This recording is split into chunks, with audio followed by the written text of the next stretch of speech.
January 19. Iniulat na missing o nawawala ang pulis na si Police Senior Master Sergeant Diane Marie Mollenido, 38 taong gulang, at kanyang anak na si John Ismael Mollenido, 8 taong gulang.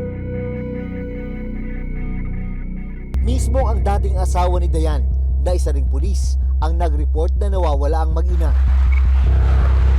Hapon ng January 24, isang bangkay ang iniulat na natagpuan sa may creek sa kahabaan ng Pulilan Bypass Road, Barangay Dulong Malabon, Pulilan, Bulacan. Nahanap ng reporter's notebook ang isa sa mga residente na unang nakadiskubre sa bangkay. Nagpapalipad sila doon ng drone sa lugar nang tanungin sila ng isang grupo na una raw nakapansin na garbage bag na hugis tao. Tinanong po nila kami if taga Pulilan po kami, since taga Cavite po yata sila. Tapos tinuro po nila yung plastic garbage bag sa baba. Kung hindi po siya dudungawin, hindi po siya kita since medyo halos kapantay na po nitong road yung bangkay po. At nang subukang paliparan ng drone ang tinuturo ng grupo, dito na nila nakita ang kahina-hinalang garbage bag sa may gilid ng kalsada. Bali yung sa side po namin is parang yung paa po. Since doon po yung medyo manipis na part ng garbage bag. And then parang nakatalikod po siya. Tapos medyo malaki po talaga yung supot, yung garbage bag. Parang patay na hayop sobrang baho talaga. Tapos medyo may uod na din yung bandang paa. Isang tingin lang ako, tapos medyo, alam mo yung parang medyo kinabahan ka agad na may instinct ka na parang tao nga, ganun. Agad na inireport sa barangay ang kanilang natuklasan. Pinuntahan po agad si SK po namin, saka yung isang kagawad namin na duty that day. Nakipag-ugnayan po sila sa PNP Pulilan. Nagpunta naman po agad ang PNP Pulilan at binerify po yung bangkay nga po yung nasa baba. Hindi nagtagal, kinumpirma ng mga pulis na ang bangkay na natagpuan sa Bulacan ay ang nawawalang si Police Senior Master Sergeant Diane Marie Mollenido. Sumailalim sa autopsy ang bangkay ng biktima. Lumalabas na yung kinamatay ng biktima ay yung gunshot wound sa kanyang ulo. At actually itong biktima na pulis ay medyo in the state of decomposition na yung kanyang cadaver. Pero hindi pa rin natatagpuan ang kanyang 8 taong gulang na anak. Isa sa mga itinuring na persons of interest noon ang dating asawa ng biktima na si Police Senior Master Sergeant John Mollenido. Sa akin, natural lang naman yan na maging kasi dati kong asawa. May mga bagay na hindi namin napagkakaunawaan. Nananawagan doon si Police Senior Master Sergeant John Mollenido, maging ang ina ni Police Senior Master Sergeant Diane Marie Mollenido sa mga posibleng may alam sa kinaroroonan ng kanyang apo na si John Ismael. Doon po ako nag-aalala, doon po sa nawawala pa namin anak. Baka hawak niyo pa po si Mahing or nakikita niyo si Mahing, pakibalik na lang po sa akin. Mahal na mahal ko po yung batang yun. Sana po ibalik niyo lang po sa amin ang buhay. Kung sino man ang andyan na yung anak ko, nakita ko na. Sana ilabas niyo na yung apo ko, maawa naman kayo.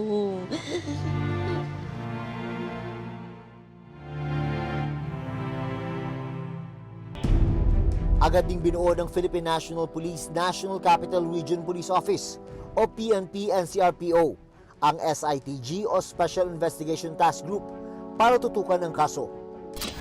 Habang nagsasagawa ng investigasyon at patuloy na hinahanap ng mga otoridad ang nawawalang anak ng biktima. January 29, isang bangkay ang iniulat namang natagpuan sa Victoria, Tarlac na halos 100 kilometro ang layo mula sa Pulilan, Bulacan, kung saan natagpuan si Police Senior Master Sergeant Diane Marie Mollenido. Isang liblib na kalamansi farm ang pinagtapunan sa bangkay. Nahanap din ng reporter's notebook ang isa sa mga unang nakakita sa bangkay. Kwento ng magsasakang si Harrison Guzman. Papunta siya noon sa kanilang bukid sa Sitio Malinis, Barangay Maluwid, nang makakita ng kahina-hinalang itim na plastic sa may damuhan. Dito po, habang nagdadamo ako dito sa area na to, napansin ko yung mga kanahin, parang nakabalot na na isang na bagay. So nagduda ako kaya nireport ko sa aming kagawad. At doon po yung banda yung paa, tapos dito yung ulo. Pag di mo talaga lalapitan, in close na talaga kayo. Hindi mo siya maamoy. So based sa investigation na lumalabas, bali 11:30 to 12 noon nung dinamp yung bangkay nga rito, ma'am. Bali ang tracing, madam, dyan dumaan yung dinaanan natin. Dyan din siya nag-exit. Pa ganitong oras, halos wala kang makikitang tao doon. Ang makikita mo lang doon, yung mga farmers na pupunta sa bukid nila. Siguro nakita nila na medyo isolated yung area, medyo walang katakatao. Kaya doon nila tinapon. Nung nakita namin, coordinate kami sa SOCO para i-process yung lugar. Sa isang punerarya sa Tarlac, agad na pinroseso ang bangkay. Dumating din doon ang ilang pulis ng NCRPO at ang ama ng bata na si Police Senior Master Sergeant John Molinido. Siya ang nagkumpirma na ang bangkay ay ang nawawala nilang anak na si John Ismael. Base po sa mga uling suot niya, sa gamit niya, sapatos, tapos yung build ng katawan. Tapos yung mukha, ma-identify pa naman po. Hindi ko kaya siyang tingnan ng ganong katagal. Hindi niya deserve yung ganong ginawa sa kanya. Ito ang huling kuha ni John Ismael nung siya'y buhay pa habang suot ang jacket na ito. Tugma sa suot ng bangkay na natagpuan sa Victoria, Tarlac. Ano nga ba ang nangyari bago natagpo ang walang buhay ang mag-iina? Sa investigasyon ng PNP, natuklasan na noong January 16, umalis ang mag-inang Dayan at John Ismael sa kanilang bahay sa Taguig City at bumiyahe papuntang Novaliches, Quezon City. Tinagpuraw noon ni Dayan ang car agent at inaanak sa kasal na si Pia Panganiban. Dahil na-report nga na doon siya huling pumunta doon sa bahay ng agent na ito dahil yun ang kanyang katransaksyon noong January 16. Doon siya huling nakita. Doon ngayon tumutok ng investigation. Lumabas sa investigasyon na ibinebenta raw noon ni Dayan ang kanyang sasakyan sa tulong ni Pia. Yung sasakyan na dala niya ay ibebenta niya yon para pambayad niya doon sa nauna nilang transaksyon na bibili niyang SUV. Isang CCTV footage rin ang napasa kamay ng Quezon City Police District o QCPD. Doon po nakita na ito pong agent na ito ay may kausap na tao. Doon makikita nung gabi, nung araw ng nawawala si Dayan. Natukoy at natunto ng mga pulis ang lalaking kausap ng car agent na si Pia sa video. Pinangalanan ng lalaki na si Hildy. Itong si Hill ay kumpare ng suspect na asawa ni Pia. Ano to siya, rider, kung may mga kailangan silang papabili, yun yung kanilang inuutos-utusan. Kaya siya, nung time na yon, nandudun siya, nung gabi na yon. Nung 16 po nung gabi na nangyari po yun, ako po ay tinawagan na papuntahin doon sa lugar na pinangyarihan. At alas 8 po ng gabi, pumasok po ako sa bahay na yun. Tapos, bigla na lang may kumatok sa gate. Kasama na ni Pia. Pagbukas ko ng gate, kasama ni Pia yung biktima po na sasabi po. Then, nag-lock po. Then, dumiretso po sila dun sa loob ng bahay. Bigla pong lumakas ang tugtog ng paligid sa speaker po na nanggaling.